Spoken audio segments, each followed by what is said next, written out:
Hello, કેમ છો? મજામાં? તો તમે પેલું સ્ક્રીન પર મને દેખાયા વગર ઘણું બધું જોતા હશો, બરાબર? એ બધી જ થિયરી હતી. ઓકે, એને ગોખી નાખવાની નથી, એને એકદમ સમજવાની છે. તો આજનો લેક્ચર નંબર 9. ઓકે, કયું ચેપ્ટર? પરમાણુનું બંધારણ. એના આધારિત કેટલાક એક્ઝામ્પલ આપણે ગણવાના છીએ. આ એક્ઝામ્પલ ને એકદમ ધ્યાનથી જોવા. હું અહીંયા એ જ પેટર્ન નો 1 થી 2 એક્ઝામ્પલ તમને ગણાવીશ અને એક એક્ઝામ્પલ તમને હોમવર્ક ની અંદર આપીશ. બસ આવું કામ આપણે કરવાનું છે. તો જોઈએ એક્ઝામ્પલ. પેલો એક્ઝામ્પલ આપણી પાસે કંઈક આવો છે. નીચે તમને રકમ દેખાતી હશે, ખ્યાલ આવે છે ને?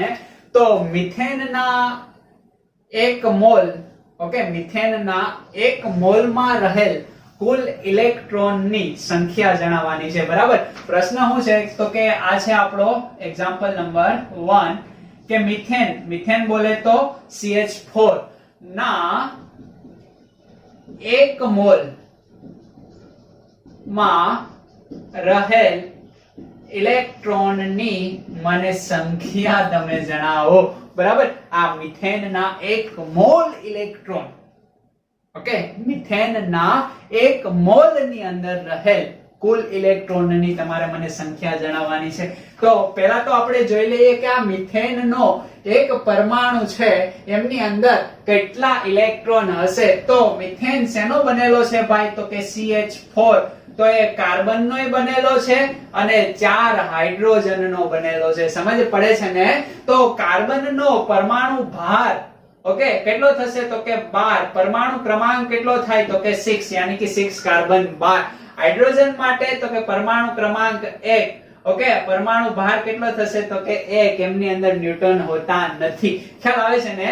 તો અહીંયા તટસ્થ છે ને બંને, ઓકે, કોઈ ચાર્જ છે નહીં. યાની કે કાર્બન પાસે 6 ઇલેક્ટ્રોન છે, હાઇડ્રોજન પાસે 1 ઇલેક્ટ્રોન છે, પણ 4 હાઇડ્રોજન છે. એટલે કેટલા ઇલેક્ટ્રોન થઈ ગયા? ગુણ્યા 4 થઈ ગયા.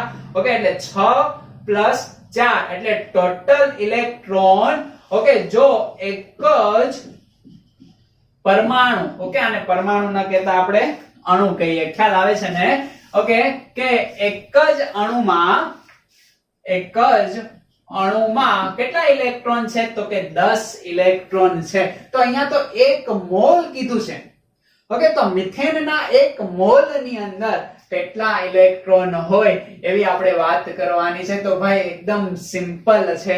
કઈ રીતના? તો કે 1 મોલ આપણને કહી દીધું છે. કોણ? તો કે મિથેન. તો આપણે જાણીએ છીએ કે કોઈ પણ ના 1 મોલ, ઓકે, એમની અંદર એ અણુ હોય કે પરમાણુ હોય, સંખ્યા કેટલી થાય? અહીંયા મિથેન અણુ છે, તો મિથેનના 1 મોલ અણુની અંદર એમની સંખ્યા કેટલી? યસ, એવોગ્રેડો આંક, ચેપ્ટર નંબર 1. તો એવોગ્રેડો આંક જેટલી સંખ્યા થાય તો 1 મોલ બરાબર કેટલા એવોગ્રેડો આંક? તો કે 6.022 ગુણ્યા 10 ની 23 ઘાત અણુ.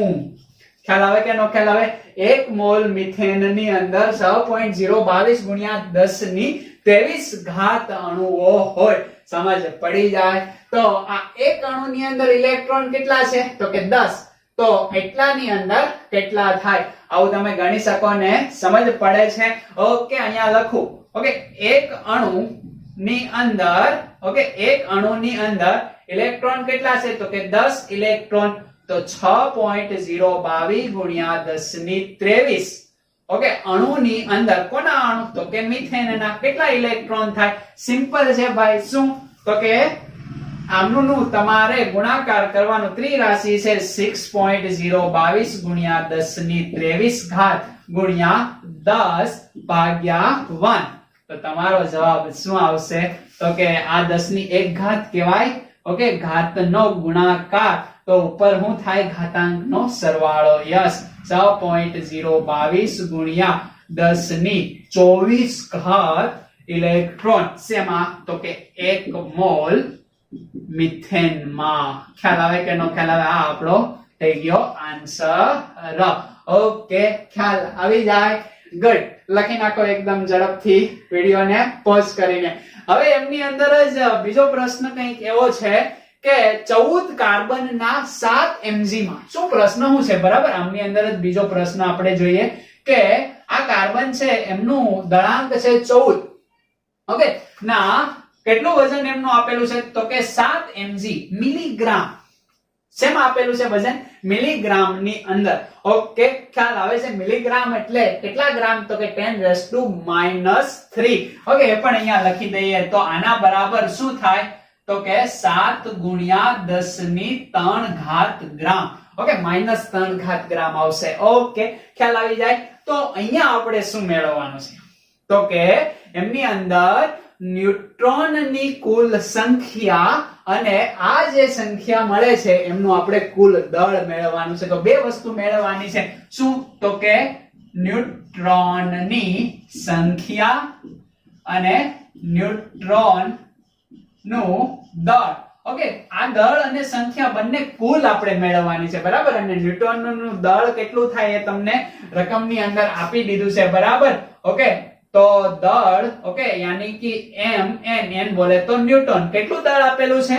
તો કે 1.675 ગુણ્યા 10 ની કેટલી ઘાત આપી છે? તો કે -27 કિલોગ્રામ. એટલું દળ તમને આપી દીધું છે. સમજ પડે છે? ઓકે, તો આને તમારે બહુ સારી રીતે ગણવાનું છે. કઈ રીતે તમે આને ગણશો? કઈ રીતે ગણશો? ન્યુટ્રોનની કુલ સંખ્યા. બરાબર, સંખ્યા કેવી? કુલ. દળે કેવું મેળવવાનું? કુલ. હમણાં જ આપણે અહીંયા મેળવી. ખ્યાલ આવે છે ને? પણ અહીંયા પહેલા તો આપણે શું કરવું પડશે? તો કે પહેલા તો કાર્બન જે છે, બરાબર, 14 કાર્બન, એમનું આપણે સંખ્યા જાણી લઈએ કે આ એક કાર્બન છે એમની અંદર કેટલા ન્યુટ્રોન છે. તો ન્યુટ્રોન જાણવા હોય તો આ કાર્બનનો પરમાણુ ક્રમાંક કેટલો થાય? તો કે 6. બરાબર, તો એક કાર્બનની અંદર ન્યુટ્રોનની સંખ્યા કયા સૂત્ર આધારિત મળે? તો કે A બરાબર શું મળશે? તો કે Z + N. N એ ન્યુટ્રોનની સંખ્યા, Z એ પરમાણુ ક્રમાંક, A એ પરમાણુ દળાંક કેટલો છે? 14. Z કેટલો? 6. અને ન્યુટ્રોનની સંખ્યા કેટલી થાય? તો કે 6 આ બાજુ આવી જાય 8. તો એક કાર્બન જે છે એમની અંદર 8 ન્યુટ્રોન છે. બરાબર, પણ આપણે તો કુલ ન્યુટ્રોનની સંખ્યા ગોતવી પડશે. બરાબર, તો કુલ ન્યુટ્રોનની સંખ્યા એટલા વજનની અંદર. તો આ વજન આપેલું છે. ખ્યાલ આવે છે? પરમાણુ ક્રમાંક એમનો આપેલો છે. ખ્યાલ આવે છે? ઓકે, દેખાય છે? ઓકે, તો આ જે વજન અને એમનું આણ્વીય દળ એ તમે બંનેનો ગુણોત્તર કરી લો એટલે મોલની સંખ્યા મળે. તો આ સંયોજનના કાર્બનના મોલ બરાબર વજન શું છે? તો કે 7 × 10⁻³ ઓકે, હવે એનું આણ્વીય દળ શું છે? તો કે 14 ગ્રામ. તો કાર્બનના મોલ કેટલા આવી જાય? તો કે એકદમ સિમ્પલ છે. બરાબર, એટલું આપણે રાખીએ, કેલ્ક્યુલેશન કરતા નથી. ખ્યાલ આવે? બાકી કેલ્ક્યુલેશન એકદમ સિમ્પલ છે. બરાબર, અહીંયા 7 વડે ગુણાઈ જાય, પણ રાખો આ જ રીતે. હવે એટલા મોલ મળે છે. તો હમણાં જ આપણે કીધું હું તો કે 1 મોલ હોય તો એના એવોગ્રેડો અંક જેટલી સંખ્યા થાય. 1 મોલ હોય તો એના એવોગ્રેડો અંક જેટલી સંખ્યા. તો એટલા મોલે કેટલા? તો આને આપણે એવોગ્રેડો અંક વડે ગુણી દઈએ. ખ્યાલ આવે છે ને ભાઈ? જો અહીંયા લખું 1 મોલ એટલે કેટલી સંખ્યા? તો કે 6.022 ગુણ્યા 10⁻23 તો 7 ગુણ્યા 10⁻³ મોલ બરાબર કેટલા? તો શું થશે? તો કે 7 ગુણ્યા 10⁻³ ભાગ્યા 14 ગુણ્યા 6.022 ગુણ્યા 10⁻23. ખ્યાલ આવી ગયો? ઓકે, એટલા. ઓકે, આ કાર્બનની અંદર એટલા પરમાણુ હશે. કોના? તો કે કાર્બનના હશે. કાર્બનના પરમાણુની સંખ્યા તમને મળી ગઈ. ખ્યાલ આવે છે? હવે આ કાર્બનના પરમાણુની સંખ્યા તમને મળી ગઈ તો આપણે તો ન્યુટ્રોનની સંખ્યા જોઈએ છે. તો એક કાર્બન હોય તો 8 ન્યુટ્રોન. તો એટલા એ કેટલા? તો આને ગુણ્યા સિમ્પલ શું કરવાનું છે ભાઈ? 8 કરવાનું છે. સમજ પડે છે? ઓકે, આ સંખ્યા તમને મળી ગઈ. આનું કેલ્ક્યુલેશન કરશો એટલે જવાબ આવશે. ચાલો જો કરો, જો ઝડપથી કેલ્ક્યુલેશન કરો. જો કેટલો જવાબ આવે છે? યસ, 2. શું આવે છે? ઓકે, 4088. બરાબર, આને સમથિંગ જવાબ આવતો હશે. ગુણ્યા 10⁻21 ઓકે, કુલ આપણા ન્યૂટન પ્રાપ્ત થાય છે. સમજ પડી જાય? હવે એટલા ન્યૂટન આપણને મળી ગયા કુલ.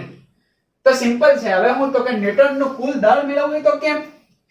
તો કે આ જે એટલા ન્યૂટન છે, હવે 1 ન્યૂટનનું દળ એટલું, તો એટલા એક કેટલા ખ્યાલ આવે છે?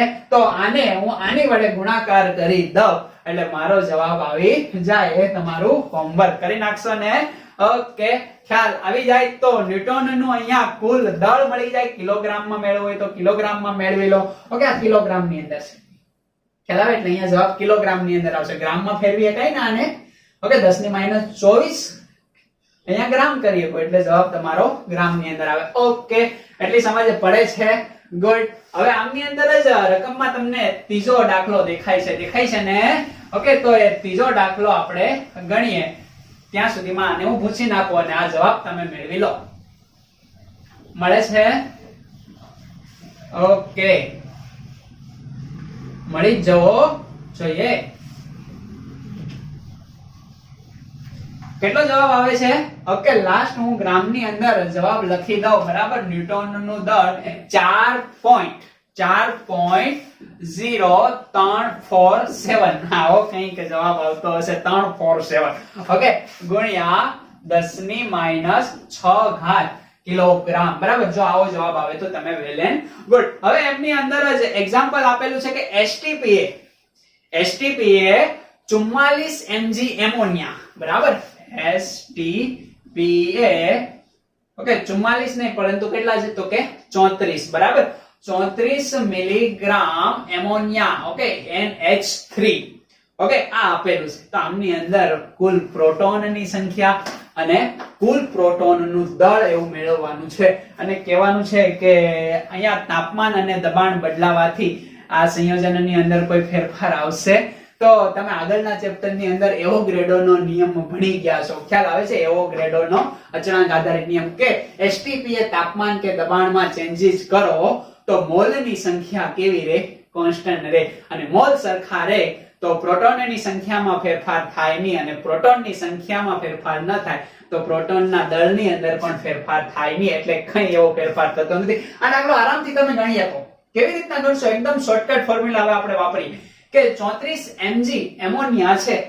ખ્યાલ આવે છે ને? તો 34 mg એમોનિયાનો મતલબ શું થાય? આપણે એમાં પ્રોટોનની સંખ્યા, તો પહેલા તો આ જોઈ લઈએ કે આ એમોનિયા છે. એમોનિયાની અંદર નાઇટ્રોજન પાસે 7 પ્રોટોન હોય, હાઇડ્રોજન પાસે 1 પ્રોટોન હોય, એટલે 3 છે હાઇડ્રોજન તો 3 પ્રોટોન, એટલે કુલ આ એક અણુની અંદર પ્રોટોનની સંખ્યા કેટલી થાય ભાઈ? 10 થાય. ખ્યાલ આવે છે? કઈ પ્રોબ્લેમ? ઓકે, તો એક અણુ હશે તો 10. તો આમની અંદર આપણે અણુ ગોતવા પડે તો પહેલા આના મોલ મેળવી લઈએ. ખ્યાલ આવે છે? કેવી રીતના મોલ મેળવશું? તો એમોનિયાના મોલ N બરાબર એમનું વજન 34 ગુણ્યા 10 ની -3 ગ્રામ. ખ્યાલ આવે છે? અને આ એમોનિયાનું આણ્વીય દળ કેટલું થાય? તો કે આમનું 14 અને અહીંયા 1 + 1 + 1 એટલે 14 + 3 એટલે કેટલો જવાબ આવે? અહીંયા 17. ખ્યાલ આવે છે? એટલે મોલની સંખ્યા કેટલી મળે છે? તો કે 2 ગુણ્યા 10 ની -3. ઓકે, એટલા મોલ આપણને કોના પ્રાપ્ત થાય? એમોનિયાના. સમજ પડે છે? હવે એટલા મોલ એમોનિયાના પ્રાપ્ત થાય તો કેટલા આના પરમાણુ આના અણુ કેટલા હશે? તો કે 1 મોલ હોય તો એવોગ્રેડો અંક જેટલા, તો એટલા એ કેટલા? તો સિમ્પલ આને એવોગ્રેડો અંક વડે ગુણી દો. 0.6.022 ગુણ્યા 10 ની 23. ઓકે, તો 1 મોલ માટે મળ્યા. હવે 1 ની અંદર ઓકે આ શું મળી ગયું આપણને? તો કે હવે આ મોલ નહીં પણ શું મળ્યું? તો કે આ NH3 ની સંખ્યા. ખ્યાલ આવે છે? હવે 1 ની અંદર કેટલા પ્રોટોન હશે? 10. તો આને ગુણ્યા હજી 10 કરી દો. ખ્યાલ આવે છે? તો આ મને પ્રોટોનની સંખ્યા મળી ગઈ. હવે એક પ્રોટોનનું વજન તમને માલુમ હોય. એક પ્રોટોનનું વજન કેટલું હોય? તો કે 1.6 ગુણ્યા 10 ની -27. આ એક પ્રોટોનનું વજન તમને બુકની અંદર આપી દીધેલું છે. ખ્યાલ આવે છે? તો એને ગુણ્યા તમે આ જે જવાબ આવશે એ કરી નાખશો એટલે તમારો આન્સર આવી જાય. ખ્યાલ આવશે કે નહીં? ખ્યાલ આવે? સમજ પડી જાય ને? એકદમ સિમ્પલ તમારો અહીંયા જવાબ પ્રાપ્ત થાય. એટલે આવા દાખલા તમારે ધ્યાનથી ગણવાના રહેશે. ઓકે, इसको मैं मिटा डालता हूं. ઓકે, હવે તો આનું કેલ્ક્યુલેશન તો ગઈ કરતા આવડી જાય ને? ઓકે, એટલે એનું તમે કેલ્ક્યુલેશન કરી લેજો તો અહીંયા તમને કોની સંખ્યા પ્રાપ્ત થશે, તો અહીંયા જે સંખ્યા આપણી પ્રાપ્ત થશે, ગણી દઉં? યસ, ગણી દઉં. ચાલો, ઓકે, કઈ રીતના ગણશો, તો કે અહીંયા 10 ની 1 ઘાત એટલે એ 24 થઈ જશે. ખ્યાલ આવે છે ને? ઓકે, તો અહીંયા આપણે આને કાઢી નાખીએ એટલે અહીંયા 24 કરી દઈએ. યસ, હવે શું કરશો, તો કે 2 ગુણ્યા આમનો તમે ગુણાકાર કરશો, તો કે 12 0 44 એને ગુણ્યા અહીંયા શું કરશો, તો કે 10 ની કેટલી ઘાત થઈ જશે, તો કે અહીંયા -3 છે, આ છે તો કે પ્લસ એટલે કે 21 ઘાત અહીંયા થઈ જતી જોવા મળશે. સમજ પડી જાય કે ના સમજ પડી જાય? હવે આ આપણો થશે આન્સર. ઓકે, તો આન્સર તમારો આવે. હવે આ પ્રોટોનની સંખ્યા આપણને એમોનિયાની અંદર મળી ગઈ, બરાબર, 34 mg ની અંદર.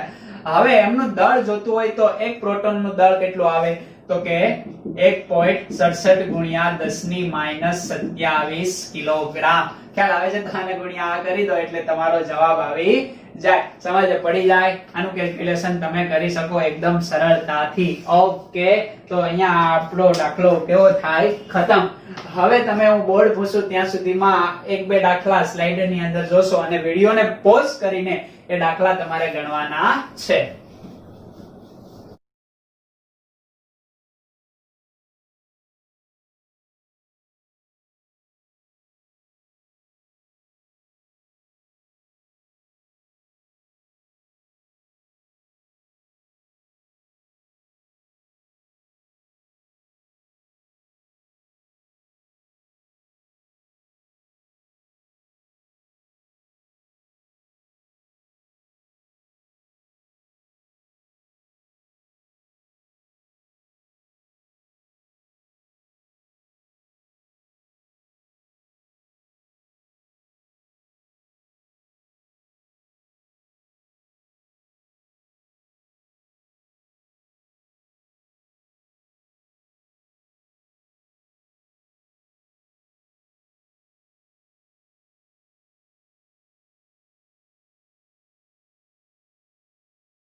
ઓકે, જોઈએ દાખલો. નેક્સ્ટ દાખલો આપણે જોઈએ. બહુ સરસ મજાનો દાખલો છે, બરાબર. આ દાખલાની અંદર એવું છે કે કાર્બનના પરમાણુની કુલ સંખ્યા આપી છે, બરાબર, કે કાર્બનના પરમાણુની કુલ સંખ્યા યાની કે કાર્બનની સંખ્યા આપણને આપી દીધી છે આ એક્ઝામ્પલ ની અંદર.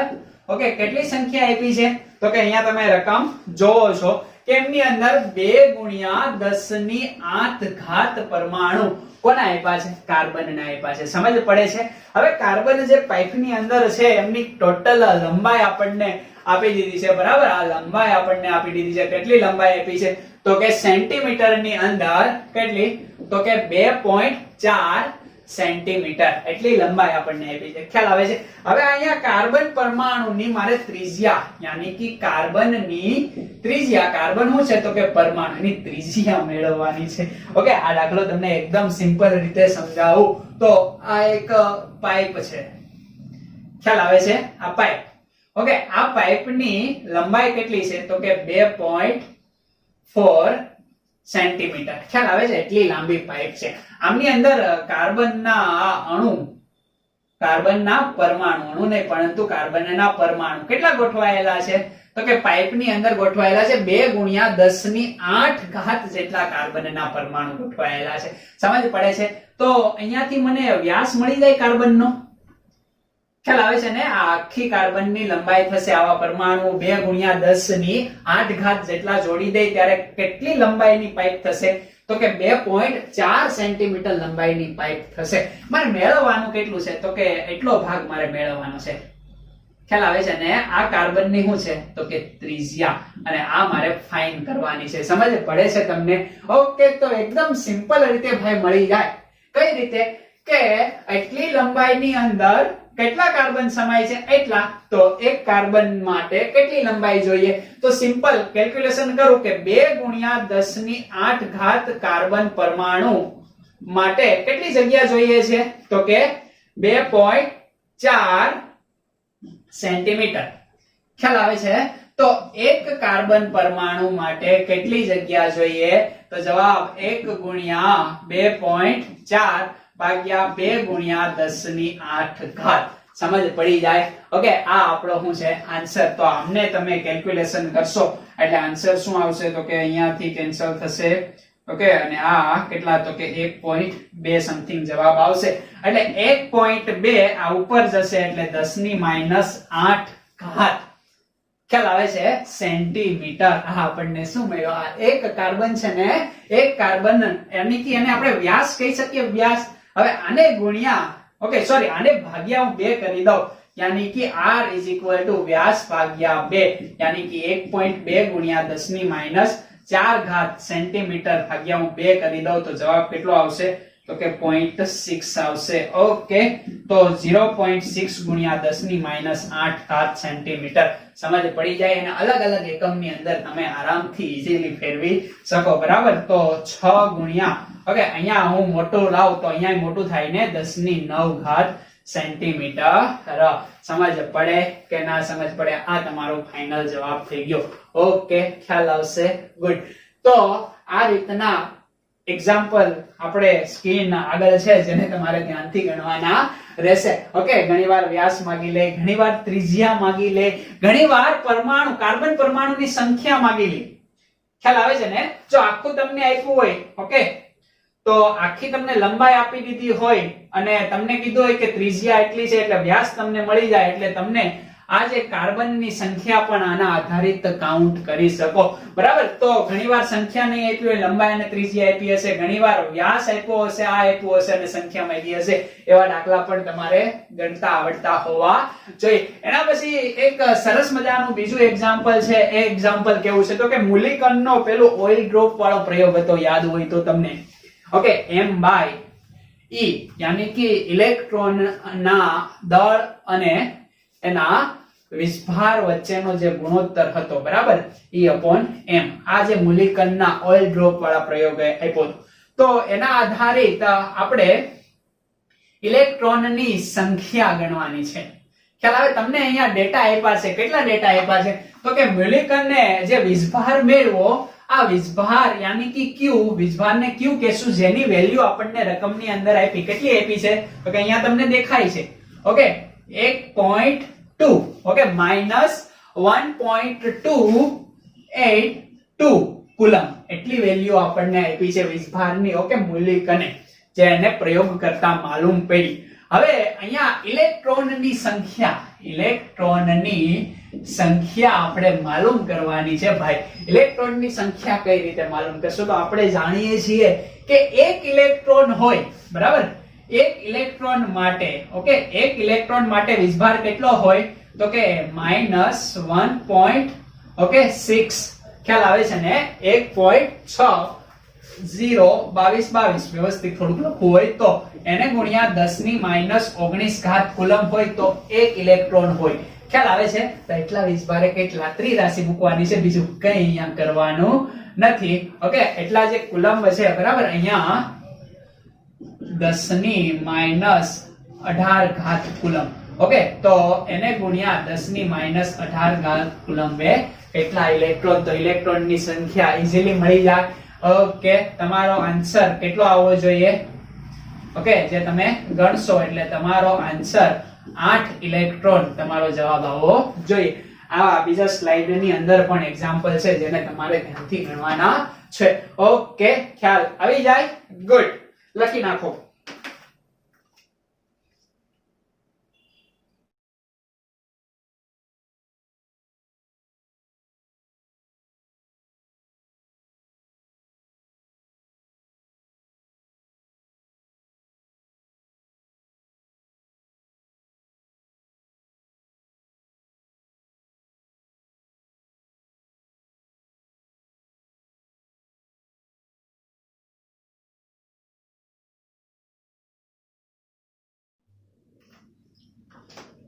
ઓકે, તો જોઈએ દાખલો નવો. યસ, ખૂબ જ સરસ મજાની રકમ તમને દેખાય છે.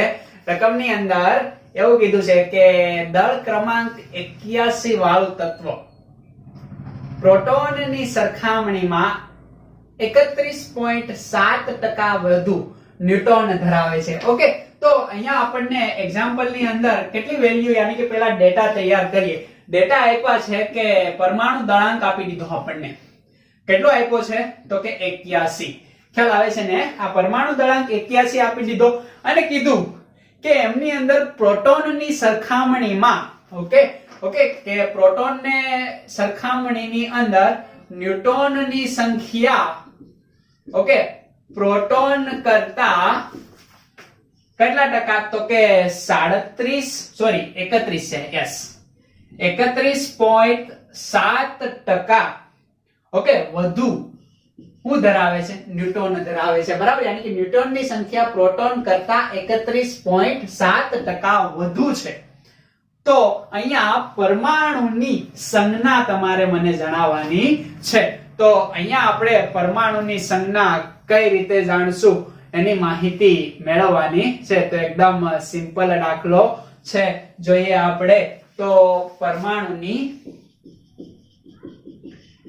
સંજ્ઞા યાની કે આપણે x મેળવવાનો છે. સમજ પડે છે ને? આ પરમાણુની સંજ્ઞાને આપણે x વડે દર્શાવતા, તો એ આપણે મેળવવાનું છે. સમજ પડી જાય? ઓકે, તો પરમાણુની સંજ્ઞા મેળવવા માટે આપણે જોશે હું તો કે પરમાણુ ક્રમાંક.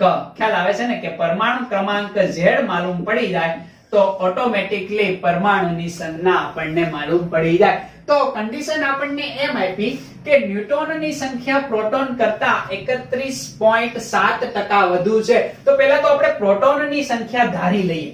દાખલા તરીકે પ્રોટોનની સંખ્યા આપણે ધારી લઈએ, અહીંયા x લીધું તો y ધારી લઈએ. ચાલો કે પ્રોટોન, ધારો કે પ્રોટોનની સંખ્યા કેટલી છે તો કે y છે. ઓકે, હવે અહીંયા એમ કીધું કે ન્यूटनની સંખ્યા એ પ્રોટોનની સંખ્યા કરતા 31.7% વધુ છે. તો અહીંયા આપણે સૂત્ર મૂકીએ, ન્यूटनની સંખ્યા okay n is equal to પ્રોટોનની સંખ્યા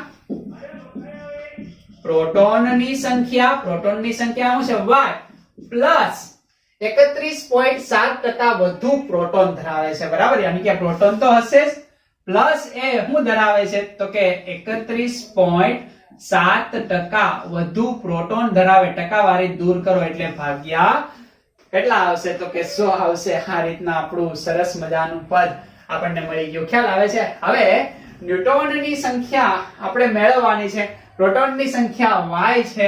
ઓકે, આ આખું આપણને પદ મળ્યું. તો આના બરાબર આપણે ન્यूटन બરાબર y પ્લસ 31.7 y upon 100 આ રીતે આપણે કેલ્ક્યુલેશન કરશું. બરાબર, આ આપણને મળી ન્यूटनની સંખ્યા. હવે પરમાણુ ક્રમાંક 81 છે, તો આપણી પાસે સૂત્ર છે કે પરમાણુ ક્રમાંક બરાબર ઓકે z પ્લસ કોની સંખ્યા તો કે ન્यूटनની સંખ્યા. સમજ પડે છે? પરમાણુ ક્રમાંક કેટલો છે તો કે ભાઈ 81. z બોલે તો પ્રોટોનની સંખ્યા જેને આપણે y ધાર્યું, n તો કે n ની વેલ્યુ આખી દેખાય, y પ્લસ 31.7 y upon 100. સમજ પડી જાય? ઓકે, તો આ આપણા કેટલા થઈ ગયા 81. ઓકે, આને આપણે કેલ્ક્યુલેશનમાં લેવા હોય તો આ પોઈન્ટ ખતમ કરી દઈએ તો અહીંયા આપણો જવાબ કેટલો આવી જાય તો કે સિમ્પલ જવાબ આવી જાય. બરાબર, જેને આપણે આ રીતે લખી શકીએ. કઈ રીતે તો કે 2 પોઈન્ટ નીકળી જાય ને 0.37 ઓકે 317 y. સમજ પડે છે? તો આ 1 y, આ 1 y, 1 અને 1 એટલે 2.317 y. સમજ પડે છે? તો આના આધારિત આપણને y મળી જાય કેટલો તો કે 81 ભાગ્યા 2.317 એટલે આપણો જવાબ કરીબ કેટલો આવશે તો કે 34 ઓકે આનું કેલ્ક્યુલેશન કરશો એટલે 34.96 જેવો આપણો જવાબ આવશે. એ y મળે છે. ઓકે, એટલે એપ્રોક્સિમેટલી આ કેટલો કહેવાશે તો કે 35 કહેવાશે. સમજ પડે છે? તો આપણને y મળી ગયો કેટલો ભાઈ 35. ખ્યાલ આવે છે?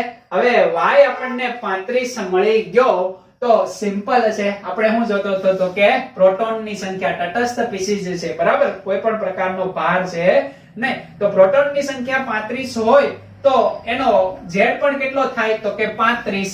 ખ્યાલ આવે છે? તો અહીંયા આપણને આ છે આપણી પાસે z છે આપણી પાસે 35 તો x 81 તો આ x ના રહેતા 35 એ કોનો પરમાણુ ક્રમાંક છે આવડવું જોઈએ.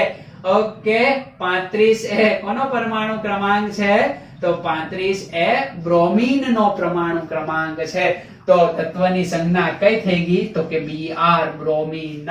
ખ્યાલ આવી ગયો. આ રીતના દાખલા આપણને ગણતા આવડતા હોવા જોઈએ. લખી નાખો છો ઝડપથી એટલે બીજો દાખલો આ જ રીતનો આપણે જોઈએ.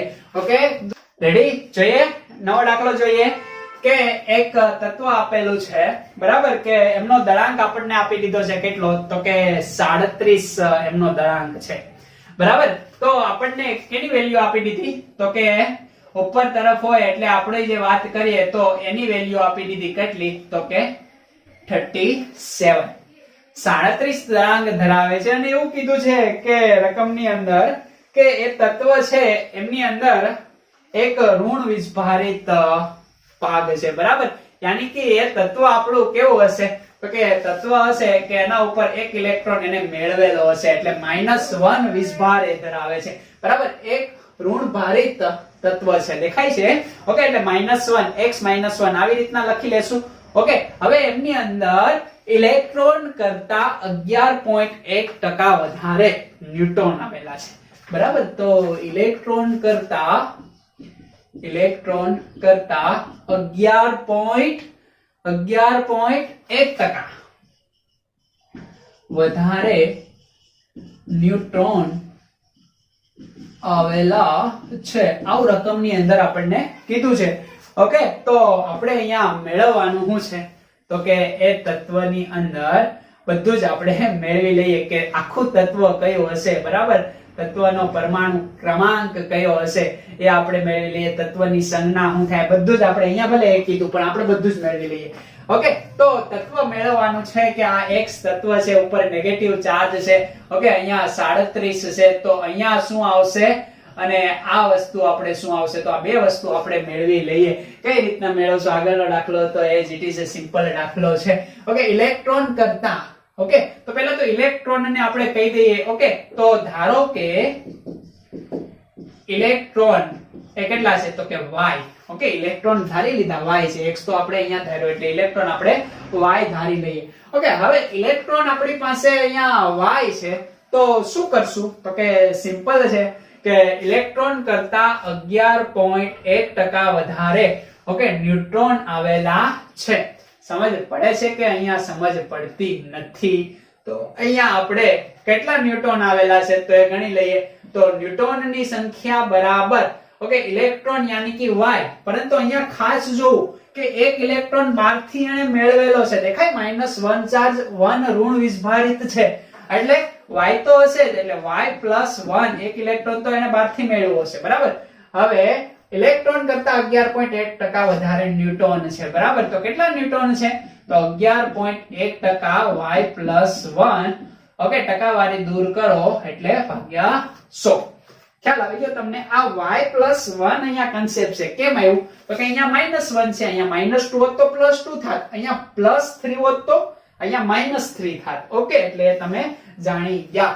ઓકે તો એટલા શું છે ઇલેક્ટ્રોન અને આ ન્યુટ્રોનની સંખ્યા એ ઇલેક્ટ્રોન કરતા 11.1% તો એટલામાંથી 11.1% અને ટકાવારી દૂર કરો એટલે શું એટલે આ પદ લખતા આવડવું જોઈએ. અહીંયા ન્યુટ્રોનની સંખ્યા ક્લિયર થઈ કેટલી આવશે ઓકે આનું તમે સાદુરૂપ સરળતાથી આપી શકો. સમજ પડશે. ઓકે ખ્યાલ આવી જાય. મેળવી લઈએ સાદુરૂપ તો કે n y + 1 અહીંયા શું થશે ભાઈ તો કે આ 0.111 y + 1 તો n બરાબર y + 1 + 0. અને અંદર જવા દઈએ ને આની આરે ગુણાકાર આમની આરે ગુણાકાર એટલે y અને અહીંયા શું આવશે તો કે 0.111. ખ્યાલ આવી જાય કે ના ખ્યાલ આવી જાય. હવે કેલ્ક્યુલેશન કરશો તો y અને આ y એટલે અહીંયા 1 છે તો 1.111y + 1.111 તો અહીંયા આપણને ન્યુટ્રોનની સંખ્યા મળી ગઈ બહુ સરસ મજાની. હવે જો તો એ જાણીએ છીએ તો a બરાબર શું થશે તો કે z + n. ખ્યાલ આવે છે. ઓકે તો a કેટલો આપેલો છે 37. z કેટલો હશે તો z યાની કે પરમાણુ ક્રમાંક. ઓકે તો અહીંયા તટસ્થ સ્પીસીઝ નથી. કેવી સ્પીસીઝ છે તો કે -1 ચાર્જ વાળી. ખ્યાલ આવે છે? યાની કે પ્રોટોન કરતા ઇલેક્ટ્રોન એક વધારે હશે. સમજ પડે છે? ઓકે, તો અહીંયા આપણે z ની જગ્યાએ y+1 લખીએ. સમજ પડે છે કે ઇલેક્ટ્રોન કેટલા છે? તો કે સોરી, ઇલેક્ટ્રોન કેટલા છે? તો કે y. તો પ્રોટોન કેટલા હોવા જોઈએ? y. તો અહીંયા સિમ્પલ તમે y લખી શકો. ખ્યાલ આવે છે ને? એક્ઝેક્ટલી તમે સમજી ગયા. ઓકે, ખ્યાલ આવી જાય? ગુડ. તો અહીંયા y. હવે અહીંયા શું કરશો? n. તો કે 1.111 x + 1.111. આ રીતે તમે અહીંયા કેલ્ક્યુલેશન કર્યું. હવે અહીંયા તમે કઈ રીતે ગણશો? તો કે સિમ્પલ છે ભાઈ, કે 37. ઓકે, આ 1 એટલે 2.111 y + 1.111. ખ્યાલ આવે છે? ઓકે, આ 1.111 ને આપણે આ બાજુ ખેંચી લેશું. ઓકે, સમજ પડે છે તમને? હવે એને આ બાજુ ખેંચશું એટલે શું થશે? તો કે આ જે 37 છે, ઓકે, એમની અંદર એ ઓછા થશે. એટલે કઈ રીતે કેલ્ક્યુલેશન કરશું? તો કે 2.11y = 37 - 1.111. એટલે આપણો જવાબ આવશે, આમાંથી આને બાદ કરશો એટલે 1 જાય 35 જાય એટલે ઓકે 35 પોઈન્ટ. કેટલો જવાબ આવે છે? તો કે 889. ઓકે, તો 35.889 આપણો જે જવાબ આવ્યો. ઓકે, અહીંયા કેટલા છે? તો કે 2.11y. તો અહીંયા y ની કિંમત આપણે મેળવવી હોય તો y ને સૂત્રનો કરતા બનાવો. 35.889 / 2.111. ખ્યાલ આવી જાય? તો આ તમારો જવાબ કેટલો આવશે? તો કે અહીંયા 17. ઓકે, 17 પોઈન્ટ સમથિંગ જવાબ આવશે. ખ્યાલ આવે છે ને? ઓકે, એટલે 17 પોઈન્ટ આપણે જવાબ રાખીએ તો y બરાબર 17, કારણ કે y એ શું છે? ઇલેક્ટ્રોનની સંખ્યા છે. પણ આમાં ઇલેક્ટ્રોનની સંખ્યા કેટલી છે? y+1 થશે, કારણ કે -1 એવો ને, એટલે ઓરિજિનલ ઇલેક્ટ્રોનની સંખ્યા આ છે, પણ આપણે ધાર્યું ઇલેક્ટ્રોન બરાબર y. ઓકે, તો y એટલે 17 મળી ગયા. અહીંયા ઇલેક્ટ્રોનની સંખ્યા પૂછે તો કેટલી આવશે ભાઈ? તો કે 18 આવશે. ખ્યાલ આવે છે ને? અહીંયા 18 થઈ જશે. તો y 17 મળી ગયા. તો અહીંયા આપણો જવાબ શું આવી ગયો ભાઈ? તો કે 17. ઓકે, 17 વાળું તત્વ કયું છે? તો કે ક્લોરીન. ક્લોરીન 17 એમનો પરમાણુ ક્રમાંક છે. બરાબર. આ y એ શું છે? તો કે પ્રોટોનની સંખ્યા. ઓકે, ઇલેક્ટ્રોનની સંખ્યા કેટલી આવે? તો કે y+1, કારણ કે -1 છે એટલે +1 થશે. ઓકે, તો એ આવશે 18. તો પરમાણુ ક્રમાંક 17 ધરાવતું તત્વ કયું આવશે? તો કે ક્લોરીન. આના જેવો જ એક દાખલો આપણે તમને હોમવર્ક ની અંદર આપ્યો છે, હમણાં જ સ્લાઇડ પર આવશે, જેને તમારે ધ્યાનથી ગણવાનો છે. તો આજના લેક્ચર ની અંદર આપણે એટલે સુધી રાખીએ. આના પછી નેક્સ્ટ જે લેક્ચર આવવાનો છે એમની અંદર પણ સરસ મજાના દાખલા આપણે રાખેલા છે. આઈ થિંક તમને વધારે મજા આવી હશે આ દાખલાની અંદર. ઓકે, તો આ દાખલા એ ખૂબ જરૂરી છે આ ચેપ્ટરની અંદર. ખ્યાલ આવે છે? થિયરી આવડી જશે તમને.